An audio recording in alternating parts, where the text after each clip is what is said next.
সোনালী প্রান্তরে ভ্রমরার গুঞ্জরে। আসসালামু আলাইকুম। শরৎকাল কিংবা ইংরেজিতে যাকে অটাম সিজন বলা হয়, এই শরৎকালে স্বর্গ নেমে আসে বলা হয় এমনই একটা জায়গায় আপনাদেরকে নিয়ে যাব। শরৎ ভালোবাসেন বা নাই ভালোবাসেন, পৃথিবীতে কিছু স্থান ভ্রমণ করতে পারলে শরৎকে ভালোবাসতে বাধ্য হবেন। বিশ্বের বিভিন্ন প্রান্ত থেকে সৌন্দর্য পিপাসুরা এইসব জায়গায় ভ্রমণ করে থাকেন। তো শরতের এই সৌন্দর্য দেখার জন্য আমরাও প্রায় 3 ঘন্টা গাড়ি ড্রাইভ করে ওই জায়গাটিতে যাব। তো যাওয়ার পথে কি কি ঘটলো সেগুলো আপনাদেরকে একটু দেখাই। পাহাড়ি পথ দিয়ে গাড়ি উপরে উঠতে উঠতেই রাস্তার পাশে কিছু স্টল দেখতে পেলাম। তো গাড়ি থেকে নামতেই আমাদেরকে এভাবে এক প্রাণবন্ত হাসি দিয়ে ওয়েলকাম জানালো তুরস্কের গ্রামের এই মহিলারা। আর সাথে সাথেই আমার মেয়ের দিকে বাড়িয়ে দিল পোড়া আলু। ভেবে দেখেছেন, এই আন্টিটা একবারও ভাবলো না যে আমরা ওনাদের থেকে কিছু কিনবো নাকি কিনবো না। উনি এসব না ভেবেই কিন্তু আমাদের দিকে খাবারটা এগিয়ে দিলেন।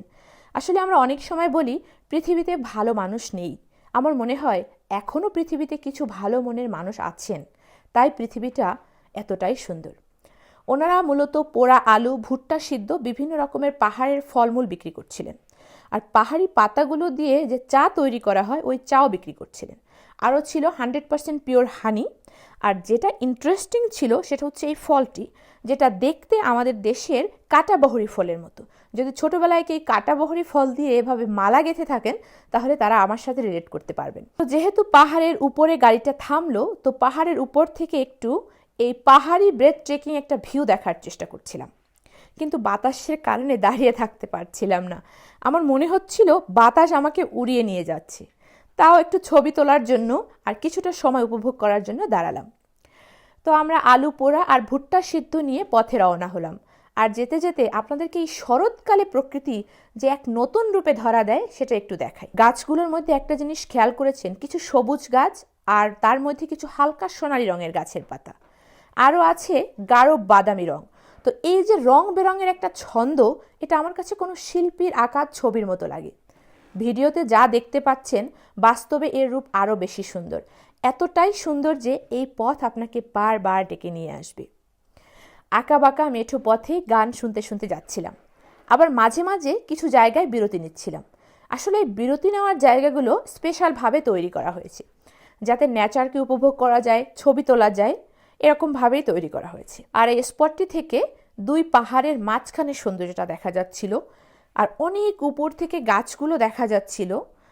একই সাথে আমরা যে স্পটে যাব ওই স্পটটা উপর থেকে দেখা যাচ্ছিল। পথ চলছিল পাহাড়ের গা বেয়ে বেয়ে, চারপাশে ছিল উঁচু উঁচু গাছ, আর আমরা যাচ্ছিলাম 2 পাশে পাহাড় আর মাঝখান দিয়ে।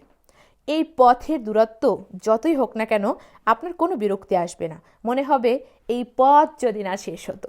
প্রায় 3.5 ঘন্টা ড্রাইভ করার পরে আমরা আমাদের কাঙ্ক্ষিত গন্তব্যস্থলে পৌঁছে গেলাম। এই হচ্ছে আমাদের কাঙ্ক্ষিত গন্তব্যস্থলটি। আসলে এটা যদি আমি সংক্ষেপে আপনাদেরকে বলি, সেটা হচ্ছে পাহাড়ের উপরে জঙ্গল, আর সেই জঙ্গলের উপরে সুন্দর লম্বা লেক, আর লেকের চারপাশে এত বড় বড় গাছ আর স্বর্ণালী রঙের গাছের পাতাগুলো বাতাসে লেকের পানির মধ্যে উড়ে পড়ছিল। এটা দেখতেই মনে হয় ভ্রমণ পিপাসুরা উড়ে আসেন দূর দূরান্ত থেকে। আপনাদেরকে এত গল্প বললাম, কিন্তু এই জায়গাটার নামই তো বললাম না।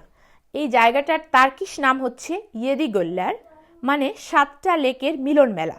সংক্ষেপে যদি আপনাদেরকে বলি, সেটা হচ্ছে জঙ্গলের মধ্যে খুবই কাছাকাছি দূরত্বে এভাবে 7টা লেক আছে।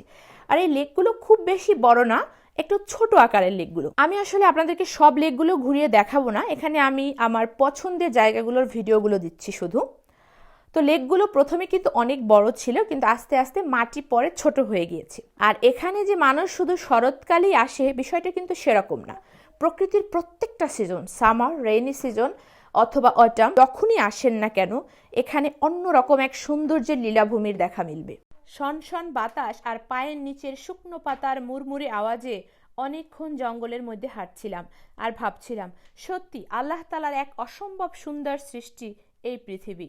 বাতাসে কান পেতে গাছের পাতার মর্মর আর শনশন শব্দে মুগ্ধ হই। নীরবে দেখি এই রং বেরঙের সবুজের সমারোহ, মনে হয় রূপকারের এক অনবদ্য সৃষ্টি।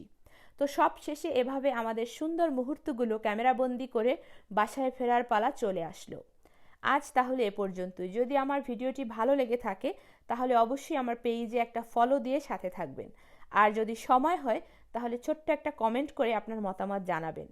আর যদি আপনারা আমাকে ইনস্টাগ্রাম এবং ইউটিউব থেকে ফলো করতে চান তাহলে আমার কমেন্টটা একটু চেক করুন। ভালো থাকবেন, আল্লাহ হাফেজ।